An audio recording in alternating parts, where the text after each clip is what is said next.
സ്വാഗതം ഫാസ്റ്റ് ന്യൂസിലേക്ക്. ആദ്യം മറ്റൊരു വാർത്തയിലേക്കാണ്. പാലക്കാട് തൃത്താലയിൽ കോഴിക്കടയിലെ 300ഓളം കോഴികളെ കൊന്നിട്ട നിലയിൽ കണ്ടെത്തി. പട്ടിത്തറ പമ്പ് ഹൌസിന് സമീപത്തെ അക്ബർ കൂടല്ലൂരിന്റെ കോഴിക്കടയിലാണ് സംഭവം. തൃത്താല പോലീസും വനം വകുപ്പും പരിശോധന നടത്തുന്നു.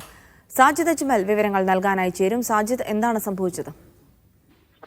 തൃത്താല പട്ടിത്തറയിലാണ് 300ഓളം കോഴികളെ കൊന്നിട്ട നിലയിൽ കണ്ടെത്തിയത്.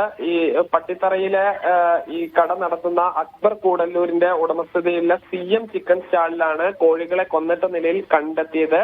ഈ കോഴികളുടെ എല്ലാം കഴുത്ത് കടിച്ച നിലയിലാണ് ഉള്ളത്. ഇത് ഏതോ ജീവിയുടെ ആക്രമണമാണ് എന്നുള്ളതാണ് പ്രാഥമികമായി മനസ്സിലാക്കുന്നത്. എന്ത് ജീവിയാണ് എന്നത് സംബന്ധിച്ച് വനം വകുപ്പ് പരിശോധന നടത്തുകയാണ്. അതോടൊപ്പം തന്നെ പരാതിയുടെ അടിസ്ഥാനത്തിൽ തൃത്താല പോലീസും സ്ഥലത്തെത്തി പരിശോധനകൾ നടത്തുന്നുണ്ട്. ശരി, സാജിദ് അജ്മലാണ് വിവരങ്ങൾ നൽകിയത്.